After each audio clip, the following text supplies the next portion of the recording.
Bonjour les rechargés, bonjour tout le monde. Aujourd'hui, on a quelque chose de spécial pour vous. On est avec Joanne Brouillette, c'est bien comme ça qu'on prononce? Ouais. Ouais, c'est bon, je me suis pas Ouais. trompé, yes.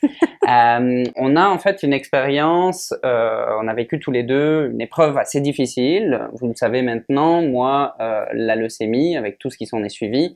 Puis Joanne a vécu vraiment des expériences, j'ai envie de dire, Ouais.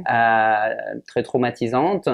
Et elle s'en est sortie et aujourd'hui, bah, elle est là avec nous. On fait d'ailleurs partie de notre groupe où on se fait Ouais. coacher. On est un groupe un petit peu de fous. Ouais. Puis vraiment, moi, ce qui m'a beaucoup attiré chez Joanne d'ailleurs, c'est le fait elle est très joyeuse en fait. Et quand on sait tout ce qu'elle a vécu, ben, moi, ça m'a interpellé. Parce que moi aussi, je suis très joyeux. Et ben, on s'est tout de suite connecté là-dessus. Donc, merci, merci Joanne d'être Ça fait avec nous plaisir. aujourd'hui. Bah, je te propose de nous présenter un petit peu ta personne et tout ce que ça contient. Ben, en fait, ma personne aujourd'hui, c'est sûr que c'est un ensemble avec tout ce que j'ai vécu, comme tu disais. Tu sais, moi, ma vie jusqu'à mes 30 ans a été marquée vraiment de violence, tous les types de violences en réalité. Violence physique, violence psychologique, violence financière, violence morale et violence sexuelle. Ça a duré en bout de ligne 30 ans. C'est sûr que ça n'a pas été 30 ans en continu, mais je te dirais les 24 premières années jusqu'à ma tentative de suicide, parce qu'à 24 ans, là, j'en pouvais plus de souffrir, d'accumuler cette souffrance-là, puis de pas être capable de trouver ma place à travers la société parce que je pensais que mon cerveau était brisé, puis que mes parents m'avaient brisé, tout ça. Donc à 24 ans, moi j'ai fait une tentative de suicide. En fait, je m'en allais vers la tentative de suicide. Je suis pas allée jusqu'à exécution, mais tu sais, il y a comme eu un déclic de dernière minute vraiment qui m'a amené à me rendre aux urgences et demander de l'aide. Là où j'ai été entrepris par le système, parce que quand tu vas à l'urgence puis que tu dis je veux me suicider, c'est comme plus toi qui as le contrôle. T'es un peu comme le gars qui vient de tomber en bas d'un toit, t'es blessé dans l'histoire, fait qu'il te demande pas vraiment si tu veux être soigné. Il te soigne, c'est tout, c'est comme ça. Ok, une obligation. C'est une obligation, Ok. ouais, c'est ça. Mais en même temps, j'avais besoin de ça. J'étais plus saine pour moi. Je prenais plus les bonnes décisions, tu comprends? Ouais. Mais jusqu'à ce moment-là, moi, dans ma vie, j'étais profondément malheureuse. Je souriais, mais quand je souriais, c'était un masque. Je souriais par obligation, par bien paraître. Je souriais pas par plaisir. Puis, le fait qu'ils me prennent en charge, ce que ça le fait, c'est qu'ils m'ont amené à faire des démarches de développement personnel. Puis là, j'ai touché à différents types de thérapies, puis à la PNL aussi. Ok. Donc, à partir de ce moment-là, j'ai vraiment compris comment fonctionnait mon cerveau. J'ai compris aussi que mon cerveau n'était pas brisé à tout jamais, que j'avais du pouvoir, que je pouvais faire les choses différemment. Et puis c'est ça qui fait qu'aujourd'hui, ben quand je souris, je souris sincèrement, je suis profondément heureuse, mais c'est un entretien là, ça faut pas l'oublier. Est-ce que ça t'a amené aussi le fait que le corps peut se réparer aussi? Parce que là, tu parles de ton Ouais, cerveau qui pouvait se réparer, mais est-ce que le corps pouvait se réparer aussi après, ouais, comme tu as dit, hein, tu as eu plusieurs agressions, hein, ouais, que ce soit sexuelles, ouais, morales, financières, psychologiques. ouais. Puis est-ce que ton corps pouvait se réparer? Je pense que oui, le corps peut vraiment se réparer. Puis tu sais, moi, là, je me répertorie là, quand j'avais 18, 19, 20 ans. Je pense qu'il n'y a pas une journée dans ma vie où j'ai pas dit, verbalisé, j'ai mal quelque part. J'avais mal à la tête, j'avais mal à quelque part dans mon corps, j'avais toujours mal, puis j'avais un côlon irritable aussi à ce moment-là, parce que tout flochait, j'étais vraiment pas bien dans mon corps. Puis quand j'ai commencé à faire les démarches de développement personnel, c'est sûr que ça m'a pris 6 ans là, à être capable de faire le ménage dans mon environnement, à être capable de dire, ben, t'as beau être mon parent, tu feras partie de mon univers, c'est dommage, mais tu me fais pas du bien, fait que merci, bonsoir, je vais te congédier, tout simplement. Puis à force de faire ça, de faire le ménage, de me respecter, j'ai beaucoup moins mal dans mon corps. Je te dis pas que mon corps est parfaitement réparé aujourd'hui, sauf que j'apprends à accepter les choses telles qu'elles sont. C'est comme ça. Aujourd'hui, je suis un peu plus limitée. Aujourd'hui, j'ai un peu plus de douleur. Puis, ben, je vais faire avec. Puis c'est correct, tu sais. Je suis plus dans l'obligation pour plaire aux autres. Je me respecte moi dans mon corps, dans mes limites. Puis que ce soit les limites physiques ou les limites psychologiques, hein. Parce que quand on vit des choses comme moi j'ai vécu, quand on accumule 30 ans de traumatisme, ça a commencé à 3 ans, là, les violences, là. OK. Donc, Donc de 3 ans à 33 ans? de 3 ans à mes 30 ans, OK. ça a été vraiment violence par-dessus violence. Puis les pires traumatismes que j'ai vécus sont de mes 3 ans à mes 8 ans. Tu sais, dans la construction de l'identité, Ouais. là. Fait que moi, j'ai pas une construction, j'avais pas une construction avec une base solide. Ça a commencé à 24 ans où j'ai commencé vraiment à me reconstruire, à me choisir. Puis ça, c'est un processus, là. Ouais. C'est long, ça se fait pas en claquant des doigts. Mais à partir de mes 30 ans, je peux vraiment dire que c'était correct, là. J'avais transcendé l'épreuve. Je suis pas en train de dire que j'ai plus des symptômes de mon choc post-traumatique, là. Ça arrive encore que j'ai des flashbacks, des cauchemars, des reviviscences, mais maintenant, j'ai des outils pour être capable de dire, OK, c'est ça qui se passe. Je suis pas brisée à tout jamais, là. C'est un processus normal, je pense, avec ce que j'ai vécu. Puis je vais faire avec. J'ai des outils pour être capable de m'accompagner moi-même. On peut-tu dire ça, s'accompagner soi-même? Ben oui, bien sûr. Donc, je T'es m'accompagne. autonome avec cette trousse à outils là Oui, que t'as. ben pas toujours, là, parce que j'ai quand même besoin d'être coachée, puis j'ai quand même besoin d'avoir des gens, des fois, qui vont me brasser la cage un peu, puis vont me dire, hey, réveille, fille, là, tu sais, tout va bien, gère-toi. Fait que des fois, je me gère, puis des fois, j'ai besoin d'être gérée, mais en général, je me gère bien. Je me gère beaucoup mieux que je me suis déjà gérée. Ouais. Moi, ce qui m'intéresse de savoir, c'est, tu sais, est-ce que tu as eu des déclics? Mettons, tu nous parlais, c'est comme tu t'en allais là pour te suicider avec ta corde Ouais, dans ouais, la main. ouais. Ça a été quoi le déclic qui a fait que tu l'as pas fait déjà? Puis est-ce que par la suite, est-ce que tu as eu un autre déclic qui a fait que tu as mis en place justement des choses pour toi, comme tu dis, tu as été chercher ces outils? Comment ça s'est passé à ce Ouais. niveau-là? Je te dirais que le déclic, au moment où le contexte, là, c'est que je m'en vais, moi, pour me pendre, là. Mon plan était fait, j'avais mes outils, j'avais mon endroit, j'avais mon moment, j'avais tout pour mettre en exécution mon plan de suicide. Puis au moment où je viens pour quitter la maison, moi, j'ai 2 enfants, j'en ai un qui est dans sa chambre, puis j'en ai un qui est dans sa chaise vibrante. Il y a 3 mois, là, mon plus jeune, là. OK. Mais tu sais, je suis pas heureuse parce qu'il arrive pas à me donner du bonheur. Puis moi, au départ, j'ai eu des enfants parce que je pensais qu'elle allait me donner de l'amour puis du bonheur. OK. Erreur, OK? Donc, quand je constate que non, il m'apporte pas le bonheur, c'est là que moi, mon plan se mettait vraiment en place. Puis au moment où je mets la main sur la porte pour quitter, ça a été vraiment une force supérieure. Je peux pas t'expliquer. C'est comme une voix qui est atterrie dans ma tête pour dire non, tu peux pas faire ça. Puis, à partir de là, ça a été un automatisme. Je peux pas te dire qu'est-ce qui s'est passé. Je peux pas te dire, je me souviens pas la journée, je me souviens pas de l'heure, je me souviens de certaines brides, puis il y a des choses que je sais aujourd'hui qui m'ont été racontées parce que je me souviens pas. OK. T'sais, mais je me souviens d'être arrivée à l'urgence puis d'avoir donné mes clés d'auto, ma corde, puis dire laisse-moi pas partir d'ici, puis envoie la police chez nous. J'ai laissé mes 2 enfants avec mon berger allemand, il fallait que je me sauve. Fallait que je me sauve la vie, tu sais. Puis donc ça, c'est vraiment comme quelque chose d'inexplicable qui est venu. Ouais. C'est comme une force supérieure. Inexplicable, je vais le refaire. Tu Il y veux a quelque chose Ouais, elles sont à la réception, c'est ça? Écoute, moi, Donc, je te donne les idées, puis toi, tu fais les phrases avec. Oui, c'est ça, c'est parfait. Merci beaucoup. Mathis Couchot, intervieweur professionnel. Je te suis. C'est ça. Donc quelque chose d'inexplicable, là il était bien, qui a fait en sorte que ben, tu l'as pas fait, tu t'es rendu à l'urgence. Puis à ce moment-là, il y a ce processus qui s'est mis en place de prise en charge du corps médical, etc., où on t'a obligé à... On m'oblige à consulter un psychiatre. Ouais. Puis à ce moment-là, moi, quand je consulte le psychiatre, il veut aller fouiller dans mon passé. Mais moi, j'y ouvre pas la porte, mais pas une maudite seconde, je suis pas là, puis je suis tannée de souffrir. Fait que il est pas question qu'on aille fouiller dans ces affaires-là, tu sais. Donc, à ce moment-là, le psychiatre, il me met un diagnostic, il me diagnostique bipolaire. Et là, il veut entreprendre la médication, mais je suis pas bipolaire. J'ai pas besoin de cette médicamentation-là. Moi, j'ai un choc post-traumatique, mais il y a personne qui le sait à ce moment-là. Mm-hmm.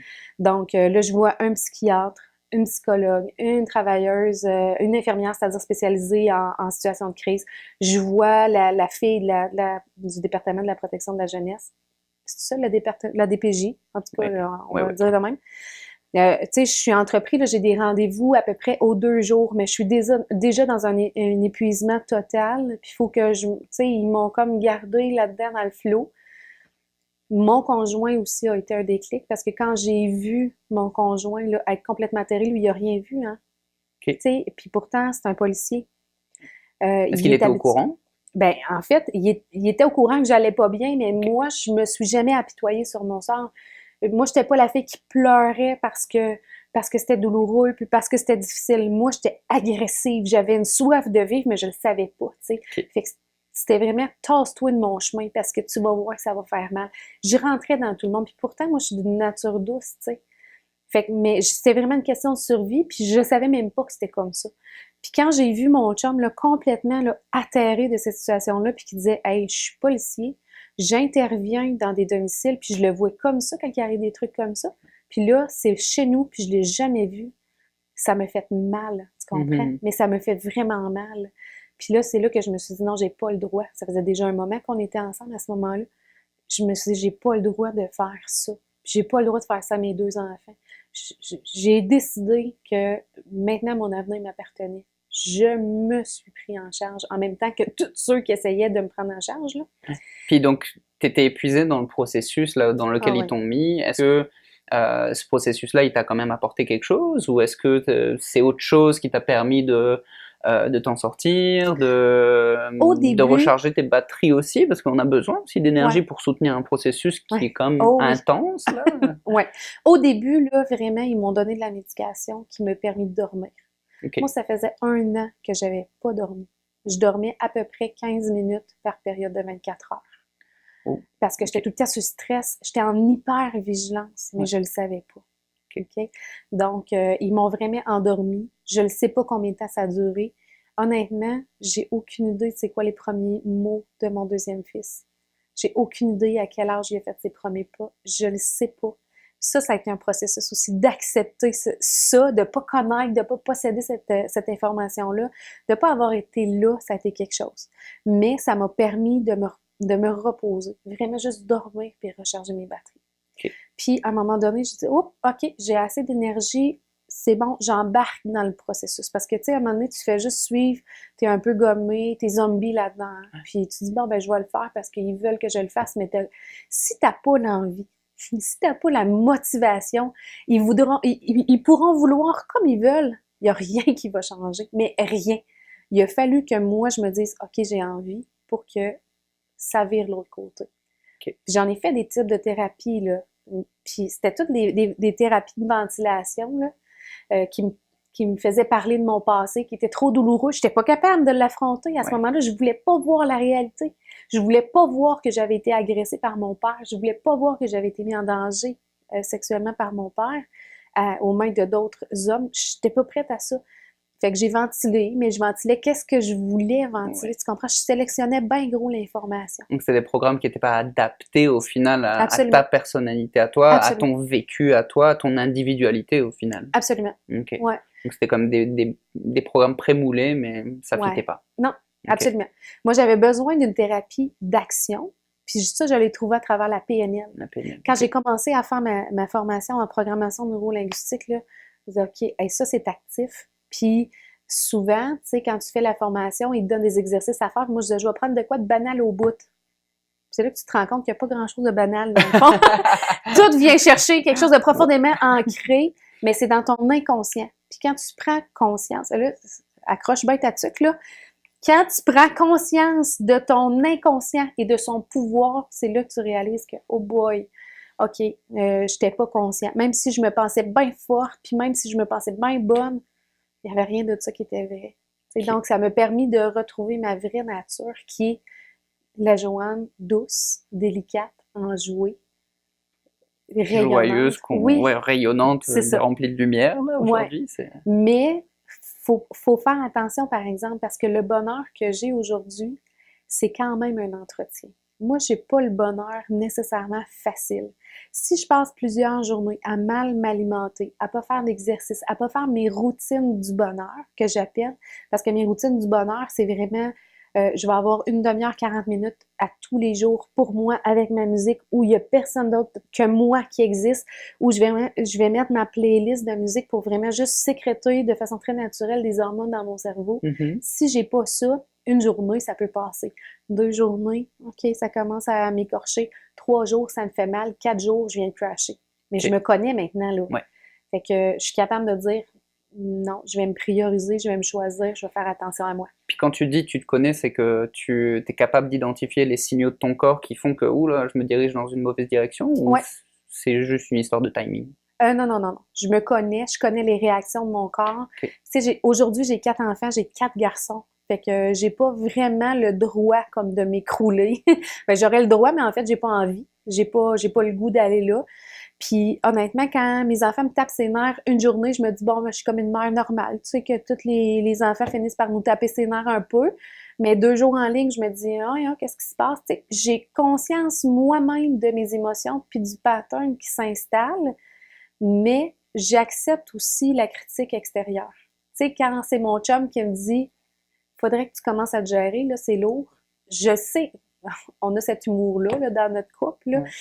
Je sais que c'est un signal entre nous qui dit, OK, là, il y a quelque chose qui va pas. T'sais. Puis quand mon amoureux me demande la question, est-ce que tu boiras du noir? Moi, je me suis donné l'obligation de répondre en toute honnêteté si dans cette période-là de ma vie, je boirai du noir. T'sais. Mais ça fait 16 ans qu'on habite ensemble, fait que j'ai moins besoin de dire, il me connaît bien, mettons. Lui aussi, il a identifié certainement des Oui, schémas. oui, oui, absolument. Ouais, ok. Mais tu sais, moi, j'ai comme une face qui est très opaque, hein? On lit rien dans mon visage. Fait que tu sais, j'ai pas besoin de lui dire que déjà, il est à l'écoute, puis il a accepté cette condition-là aussi. C'est ça qui est important. Si j'étais toute seule à accepter, Ouais. ça aurait pas de sens, tu sais. Fait qu'il faut vraiment, dans l'entourage, avoir des gens qui vont comprendre cette réalité-là, l'accepter aussi. Mes 4 gars savent que je vis ça. Ouais. Mes 4 gars savent que j'ai un choc post-traumatique multiple, complexe. Et des fois, j'ai des réactions, puis maintenant, ils sont capables de me dire, c'est correct, c'est un mauvais moment. Tu sais, à 11 ans puis 10 ans, mes 2 plus vieux, là, ils ont 11 ans, 10 ans, ils me disent, OK, c'est un mauvais moment. Mes 2 derniers qui ont 6 ans vont venir juste me faire un câlin puis me dire, maman, je t'aime. Puis... c'est Ouais. beau, là. Ouais, c'est touchant. Ça, c'est le moment touchant de l'entrevue. Puis, ce que j'aime beaucoup dans ce que tu communiques, c'est que pour moi, tu as eu cette intelligence de Ouais. transmettre ça, d'en parler, Ouais. que ce soit à ton mari, à tes enfants aussi. Puis, tu sais, c'est comme, c'est pas évident de faire ce step-là, mais c'est hyper important aussi, Ouais. parce que à partir du moment où les gens le savent, ton entourage le sait, ben, c'est plus simple aussi de dire, ok, là à ce moment-là, il y a quelque chose qui est en lien avec ces chocs post-traumatiques, comme tu dis. Puis ben c'est pas normal, puis juste comme être là, juste donner un soutien. Mais tu sais, Mais si tu le sais pas, c'est comme tu peux le prendre mal, tu peux le prendre personnel, pourquoi elle réagit comme ça, tu etc. comprends pas pourquoi c'est comme ça. Mais tu sais, moi, mon conjoint, là, ça fait 16 ans qu'on est ensemble, mais vraiment, la première dizaine d'années qu'on était ensemble, j'y avais pas vraiment parlé. J'y avais dit que j'avais une enfance difficile, que j'avais été battue, que j'avais été agressée tous les jours de ma vie, dans mon enfance, tout ça. Mais j'avais pas donné de détails. Il a vraiment appris tous les détails en même temps que tout le monde quand j'ai sorti mon livre. Ok. Parce que à un moment donné, moi, j'ai écouté une entrevue qui disait, tu sais, tous les jours, fais une petite chose dans le but de ton objectif. Puis moi, mon objectif, c'est vraiment de donner espoir aux gens qu'on peut transcender l'épreuve, qu'on peut faire preuve de résilience. Je suis pas particulière parce que j'ai de la résilience. J'en profite justement pour présenter un petit peu ton livre, donc qui s'appelle Enfance et résilience. Est-ce que tu peux t'as commencé déjà à nous donner un petit cue là sur le contenu. Est-ce que tu peux un petit peu développer Mais en fait, ce que j'ai fait avec ce livre-là, c'est vraiment d'aller expliquer l'élément déclencheur qui est ma tentative de suicide à mes 24 ans, la prise en charge par le système qui n'était pas adapté à mes besoins. Oui, c'est de la thérapie, mais c'est vraiment pas ça que j'avais de besoin. Puis après ça, je fais vraiment en chronologie ce qui m'est arrivé depuis mes plus vieux souvenirs. Ben, en fait, c'est pas mes plus vieux souvenirs parce qu'ils remontent à vraiment loin, mais mon premier souvenir traumatique est 3 ans.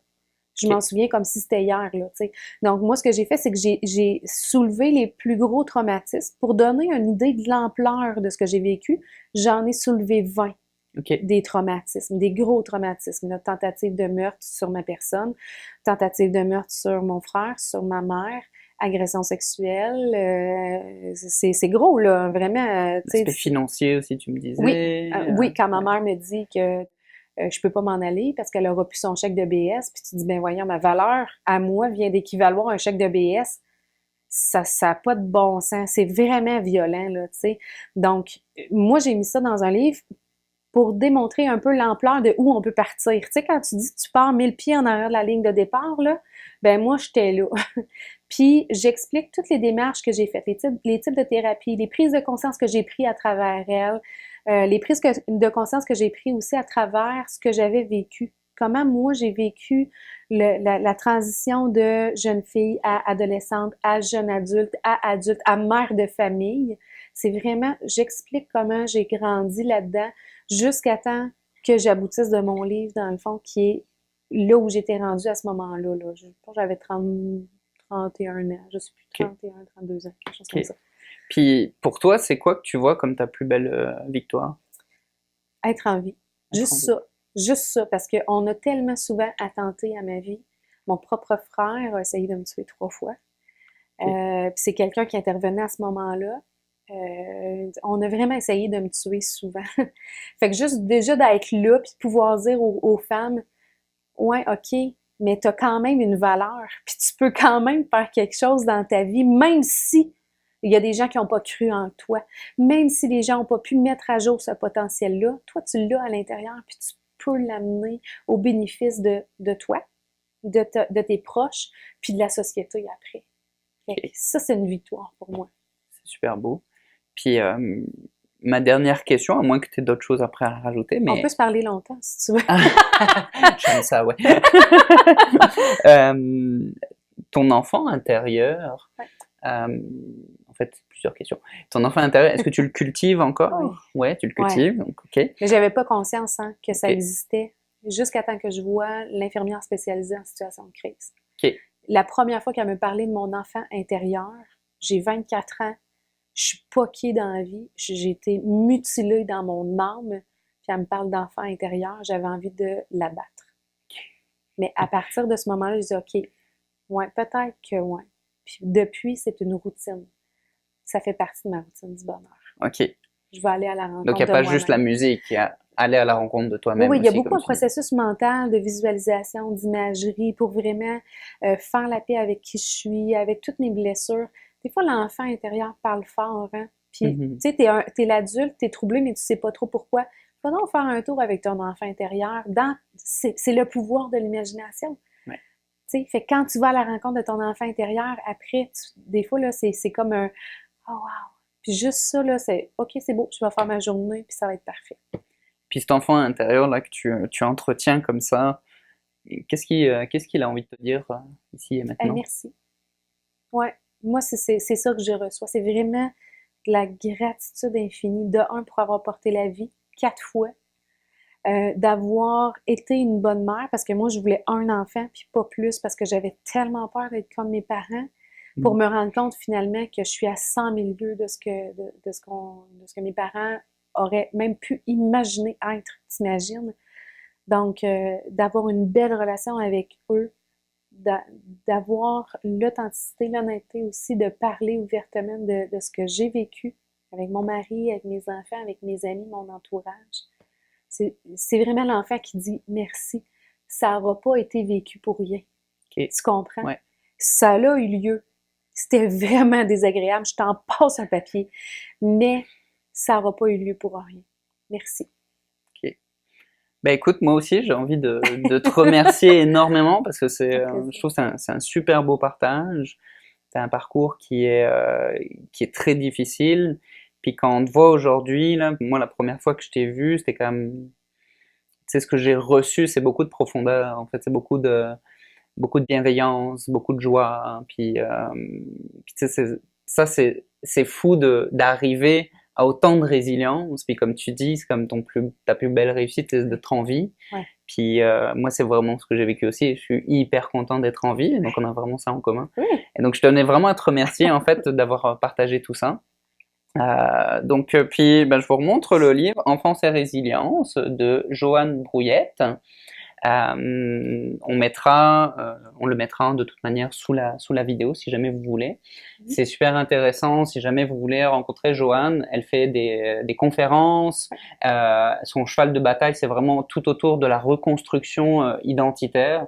C'est vraiment hyper intéressant. Puis effectivement, hein, toutes les femmes, malgré le vécu, Ouais. peuvent, Tous ont le droit les de vivre humains, je aussi. dirais. Mm. Parce qu'on sous-estime le nombre d'hommes qui ont vécu des choses comme ça. Moi, j'ai un frère jumeau, puis je peux vraiment avoir les deux côtés de la médaille là-dedans. Les hommes aussi sont profondément blessés. C'est l'humain. Moi, je travaille avec vraiment l'humain, pas juste la femme.